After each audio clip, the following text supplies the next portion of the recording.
Good morning. Thank you very much for that warm welcome. It's really a great honor for me to be here, and I want to express my sincere appreciation to the whole crowd, especially Pablo at Pangaea, to the Foundation, to Manuel from GTK who invited me. As Pablo mentioned, I am part of a, I'll push this, I hope you're seeing what I think you're seeing. There we go. Oops, let's go back.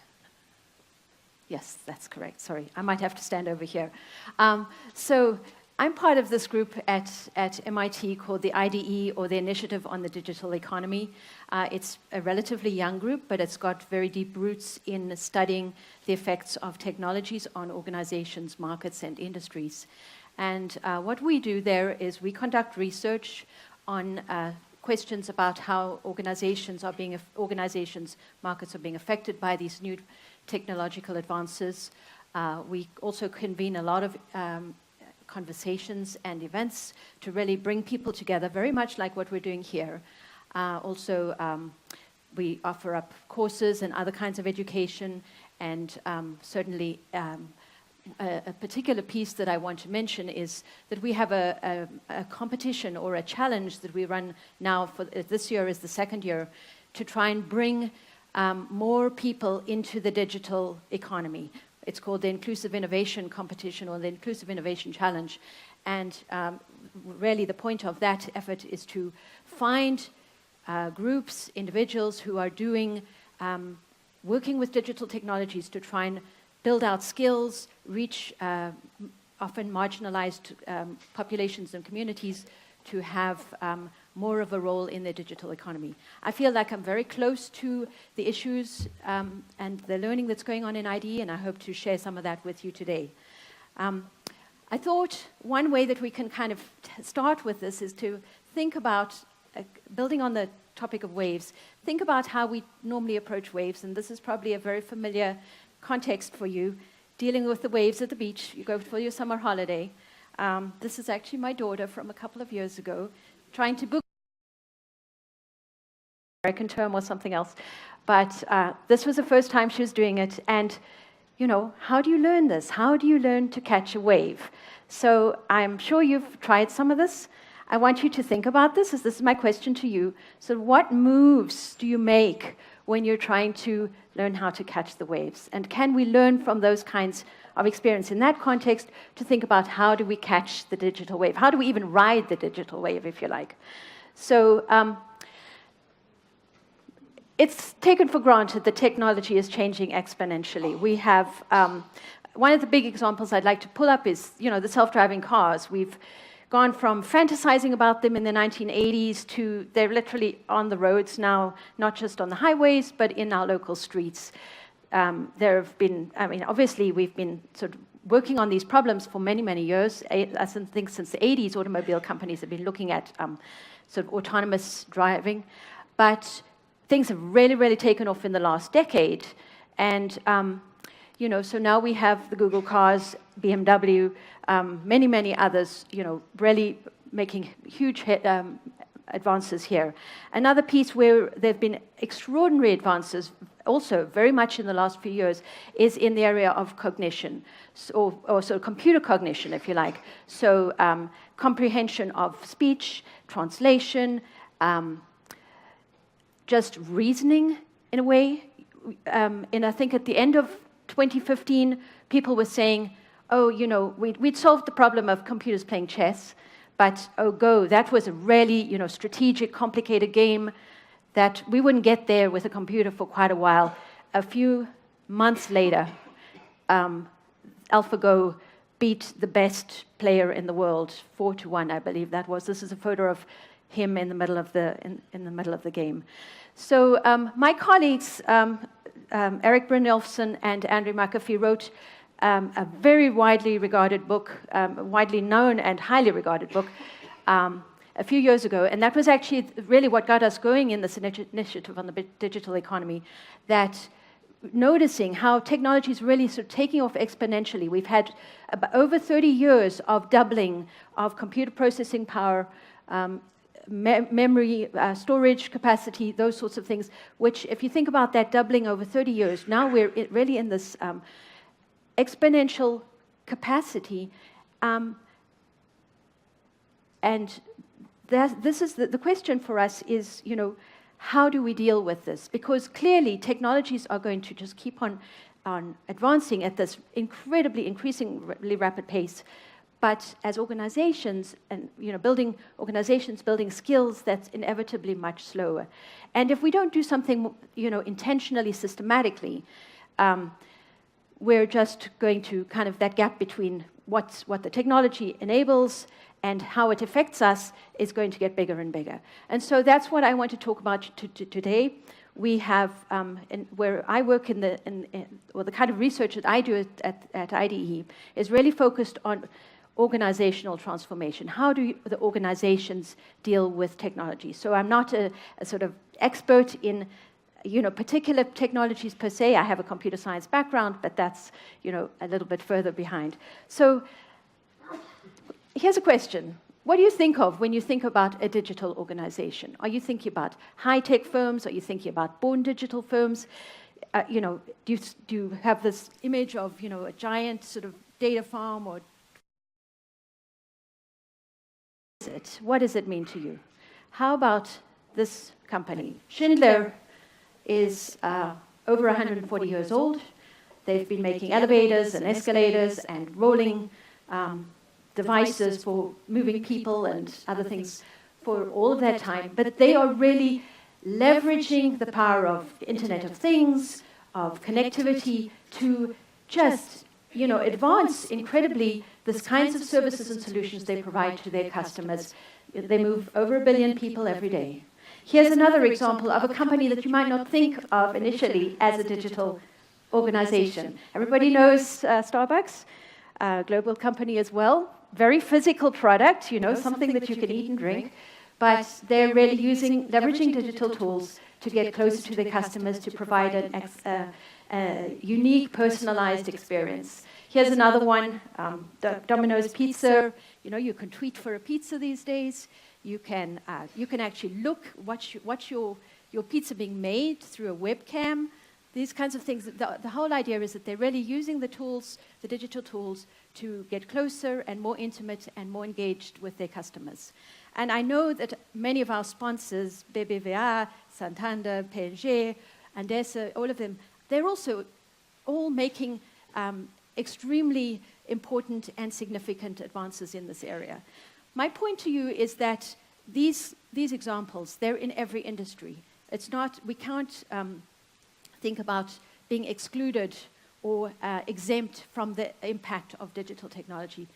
We have to get on board and get ready to ride that wave, to catch that wave. Otherwise, we will just get swamped. Okay. And so, what I want to share a little bit today is what we have been doing at MIT and IDE over about the last 6 years in this area. I think we talk a lot about becoming digital. It's really a story of organizational transformation for a digital world. So the first part of the story is really the work of my colleague, George Westerman, and I just want to share this very briefly because that is kind of where it all started.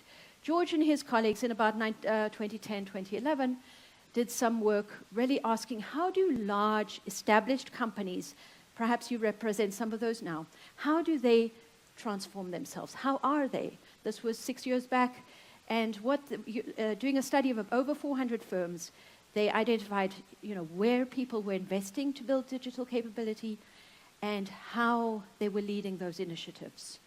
And what they found is that the organizations up in that top right-hand corner, the digerati, or they call the digital masters, really were standouts relative to their industry peers in both revenue generation and profitability. So they're really tangible benefits to making the most of the digital tools that you have. George wrote a wonderful book that came out about 3 years ago, and I really encourage you to read it. It summarizes all of that work, and it's very, very practical advice for how to get started, if you like. So the next piece of my story is really follows on from this, because we said, okay, we know where we should be investing in digital capabilities. We also know how we should be leading those initiatives, how to govern them, how to share the vision, that sort of thing. But how do you do that over and over again? Because this is what's needed. It's not enough to, put something in place for your customer. You do perhaps some digital initiative that serves your customers or changes the way you interact with them. You're not done. You've got to just keep going. And so how do you build an organization that's actually capable of that sort of ongoing, sustained digital capability? And so we looked at this also with a lot of surveys, initially a lot of interviews, and then a large-scale survey to try and understand how organizations were changing as they started to use digital technologies more and more. And so here's my grand picture of that. What we found is that organizations that really thrive in the digital economy, it's not just that they're putting digital processes in place, they're not just getting people in who have analytical skills or social mobile aptitude. They are really building what we called digital dexterity. And that's an organizational capability that enabled them to sort of reconfigure both human and digital resources very, very fluidly. And the pillars that underpin that kind of capability were these four. First, we noticed that those companies that were in that sort of situation, they really had what we called a digital-first mindset. And I describe that as a kind of proactive, positive, very almost instinctive sort of attitude to digital. Let's say, let's try that. Instead of doing manual, let's just try it, digital, and see what works. They really were very receptive to using data, and using data very systematically. And that's kind of connected to the second pillar, which is digital age practices. And these were a set of 3 practices that really enabled the companies to learn and grow and disseminate their capabilities and their knowledge very, very fluidly. The first is really just digitizing your operations. Getting the data about your systems, automating wherever you can, and then using that data that you're gathering to make decisions. So, shifting from making decisions, expert intuition, no, we're moving towards really looking at the data. You might have heard people talk about evidence-based management, using the data from your business to really make decisions about how to change and grow it. And then the third practice that's really, really important is what we call then collaborative learning, that people were really engaged in sharing information, disseminating information, working together to solve problems. And that is really important because it fills it, that the digital side of those operations is supported by the insights that come from collaborative learning, that your algorithms get updated and refined from the human input, and then you can grow your capability with the automatic digital side of your operations. Finally, of course, I talked about a digital workforce. We found that companies who were in this kind of setting were extremely open to who they considered their workforce. So it wasn't just employees. They had a lot of part-time or contract or volunteers. They worked fluidly with partners. They worked fluidly with customers, co-creating things. So they thought about their workforce very broadly. And so this is part of that openness, that collaborative aspect. They also trusted their workforce. There was a lot of trust, expecting that people will do the right thing. We have to do that because, all of the routine tasks are just going to go by the wayside. As soon as something's routine enough that you can define it clearly and, sort of by rules, you can automate that. So what's left for people to do? We need people to be creative. We need people to be imaginative and to be collaborative it's the interpersonal skills, it's the creative skills. That's the sort of thing that you need your employees and other workers to be doing. And I think, that if looking around, a big part of this is the kind of workforce that you want is really a younger generation, not only, but certainly a younger generation who already has an instinctive digital mindset. They've never known a world without the internet or a world without, being totally connected. They're also much more ready to try new things. Of course, we need the digital resources. We need collaborative tools to kind of keep people connected. We need the data, a good investment in data. That's certainly an important part of that. So if you've start to think about building that system, that's how you develop this organizational dexterity, and that's what allows you to sustain investment and initiatives that build your digital capability more specifically. So that is sort of the second piece of my story.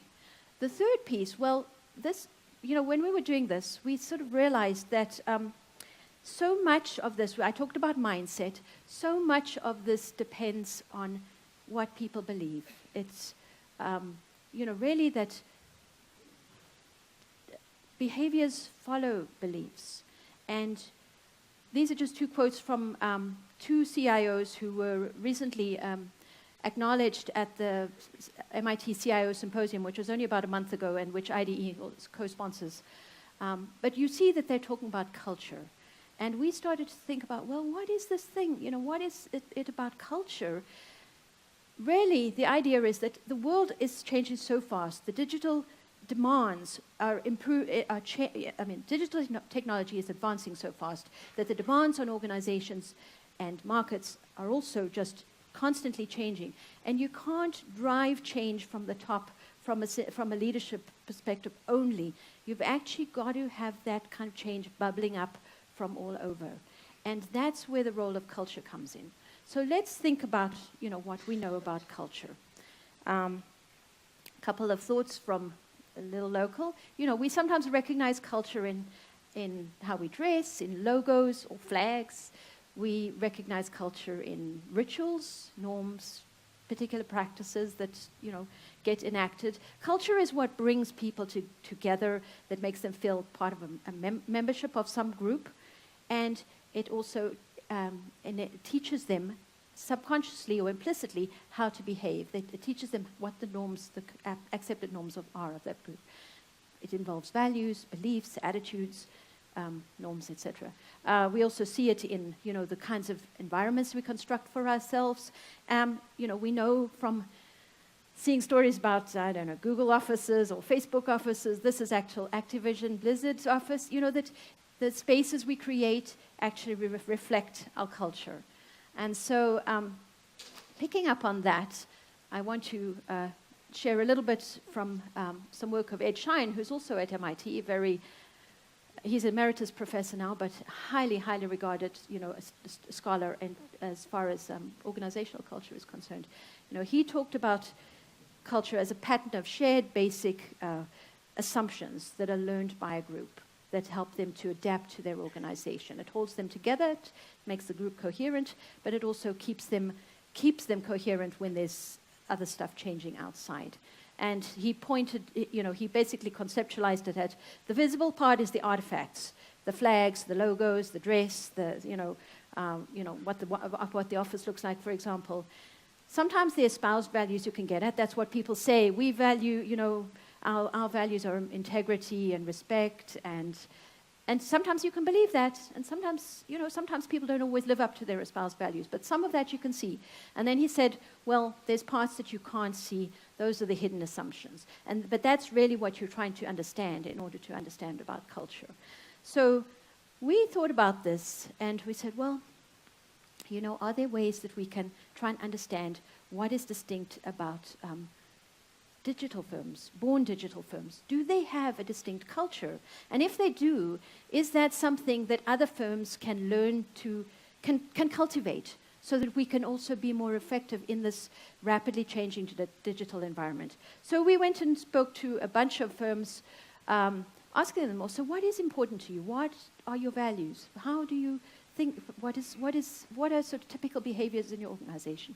So these are some of the values that really came out over and over again in these interviews that we had with folk from born digital firms.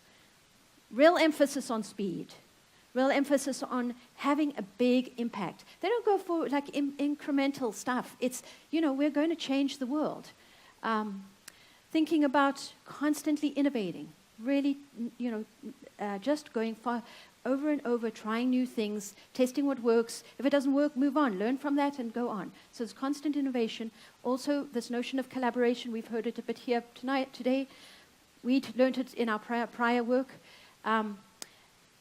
A very key aspect was this idea of transparency of information, transparency of data. That everything's open. One CEO or CTO said to me, everything is wide open. I said, well, don't you worry about, your employees seeing stuff or your competitors seeing stuff. He said, well, it's going to be out there, so just live with that and learn to run with that massive information faster than anybody else. And also this notion of autonomy, because you need the autonomy to be able to let people go ahead, run ahead, experiment, do things without giving them direction. It's too late if you have to if you give them direction. So some of the practices that they refer to, talked a little bit, a lot of experimentation, self-organizing, people just getting together, doing their own thing, but very much under the umbrella of what is the shared endeavor of the enterprise. So, set the goal, say, okay, figure it out. A lot of focus on the customer, intense focus on the customer, and that's actually what defines the goal of your organization. Where is your organization trying to get to? Data-driven decision-making, we've certainly seen this theme about emphasizing the role of data and making decisions systematically rather than intuitively or gut feel or, just kind of a little bit vaguely. Scalability is this notion of being able to grow very, very fast, grow faster than your costs increase, so you can, really have this big impact. Because if your costs increase as fast as your revenues, it's just hard to manage. And certainly, they had a very strong emphasis on results. So we took these ideas and we went to a larger group of organizations with a survey and said, asked, are these values and practices that exist elsewhere? And so we included these in with some other practices that were more conventional, that had been studied before in cultural research. And here, this gives you a sort of idea of how we were asked about values. We said, we asked people to pick on a scale. If you describe your company, are you more sort of following rules or are you more flexible? There's some others, are you all about changing the world or are you all about delivering solid profits? And we used this data we analyzed this data to see how do these items of information fall out and where do companies fall on the spectrum. So what we find is that different organizations have very different values. The six sort of sets of data that you see up there are the kind of aggregated values that we identified from right across this set of survey results. So, there was this idea of going for autonomy rather than going for control, or going for speed rather than precision, going for information transparency rather than emphasizing hierarchy and who gets to see what, who gets to know what, that sort of thing.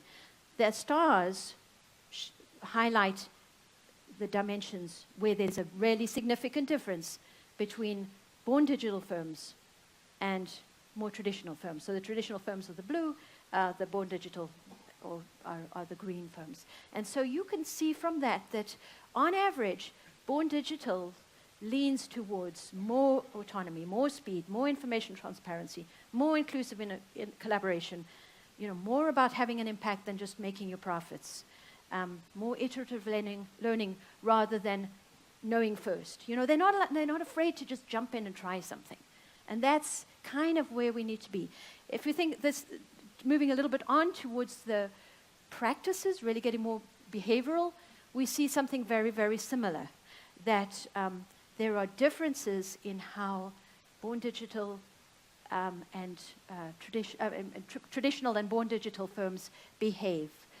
The middle column is digital business units of a traditional organization. So something like a GE Digital or a Schindler Digital Business, or maybe there's some, you would have your own examples in your own organization. That we did find that those kind of organizations did have slightly different cultures from their parent companies, if you like.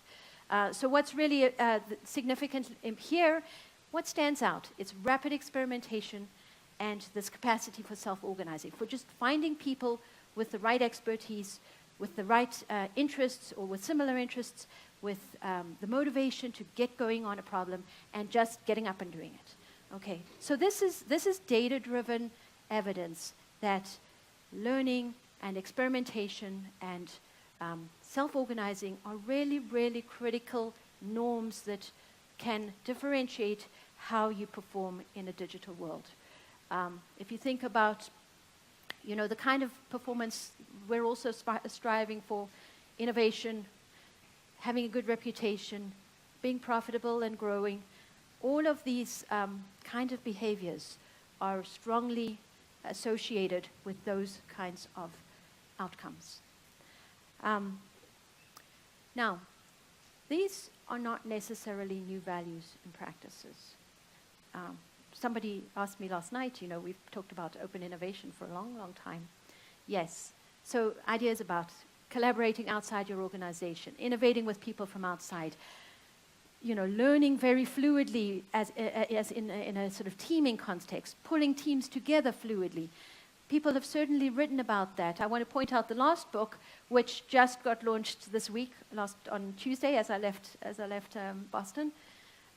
My colleagues Eric and Andy have just put out this book about the machine platform crowd. And again, the reference to the crowd is this bringing in people from wherever to help solve your problems, to be engaged in identifying problems, leveraging that broader collective. It implies a certain trust, a certain openness, a certain willingness to perhaps be a little bit vulnerable, because you're bringing people in, but you're also getting the immense benefit of that diverse expertise, those diverse perspectives, just whole new ways of looking at the world. So these are the ideas I want to leave you with. We just, coming out of this, we started thinking about it. Digital culture is really this kind of culture that involves practices and norms, practices and values that enable an organization to embrace this ongoing transformation through digital means. So really leveraging the technologies that allow you to connect, that allow you to find information, that allow you to understand and interpret it in new ways, that allow you to move fast because you can automate. All of those are, that's all part of a digital culture. And so, when you can do that, you're able to sort of really balance and deliver on both execution and innovation. This is the point. Technology is going to change. It's hard to change our organizations, but we can sort of try and move a little bit faster by trying to cultivate these kinds of cultures that embrace organizational transformation. And for leaders here, for people who would want to be leaders, it's a different kind of leadership, because you can't drive people to value things. You can't drive people to, develop norms. You can enforce a process, but it's really, a practice has to kind of emerge. And so what can you do as part of this? One of the things that's kind of counterintuitive, especially if you're more used to a sort of control or bureaucratic environment, is to relinquish control. We found that, by relinquishing control, you're letting people have more autonomy. You give them the possibility to have access to the information they need through the systems, through the collaborative tools, and trust that they will be motivated to do the right thing for your organization. You set the goals, make that goal something that everybody aspires to. as I mentioned earlier, the digital companies, the born digital firms, they have this value of having a big impact. So decide what's that huge thing that you're going to do as an organization that's going to be so engaging that everybody's going to want to come along with you. Relinquish control around structure. You don't have to manage the relationships anymore because you can disseminate information and monitor things as you become more digitized. But use that, by relinquishing the control over structure, you're letting people find their peers, find people who are interested in the same things, who are engaged by the same problems, but who bring different perspectives together that actually solves that. And that's why we really, really need the different perspectives, because there are so many more and more complex problems. We cannot solve them just in our little boxes. We're sort of seeing a tension right now in the larger world about, are we going to be compartmentalized, or are we going to be, a more unified, more open communities? And I would encourage you to sort of start those open communities in your organizations, because I really think that, in the long run, the way the digital world is moving us towards more integration, more, just faster and faster change, you really want to be able to leverage all the very best talent, skills, energy from wherever you can find it. Seek people out who are different. Seek out people who are different, different disciplines, different genders, different ages. That's where you're going to get that diversity. So it's not up to the leader to be the superhero. Think about it as making your whole organization full of superheroes who have the means to be powerful through the technology that you're providing. Back to the story about the waves. What can we learn? It's okay to start in the shallows. Let people play, let people experiment. John Seeley Brown and Doug Vogel. I love John Seeley Brown's work. I would highly recommend everybody reads his. Just a phenomenal thinker. But, they talk about play as, that's really the way that kids and all of us can become familiar with new situations and new things. It's how we build a comfort with change. It's how we develop new skills. And so you want to kind of make this fun. Be optimistic about what digital can enable. Rather than sort of think about what it's taking away, think about trying and focus your organizations on what it's bringing to them, what the opportunities are that it's opening up. What else? You have to get out beyond your comfort zone. You're never going to be feeling like, I know everything. I feel in control. Forget about feeling in control.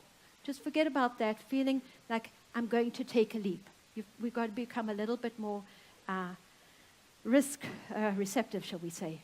Get out there, because in order to meet that wave at the right time, you have to be there before it dumps on you, and you have to be close enough so that it's not just a ripple that goes right by you and you miss out completely. If it looks really scary, you're probably in the right place, because that great green wall that comes, that's when you see that, that's when you know, I'm ready to go, I'm in the right spot, and you just have to kind of jump in and go. Take a plunge, try the experiments, let people work with you, organizing, very fluidly among each other. The last is, we learn by doing. This is really an environment in which we have to learn by doing. We have to experiment. We have to do it over and over again, fast. We have to bring in people to learn with us. So, really just those are kinds of the ideas I want to leave with you with now. And thank you very much. Thank you.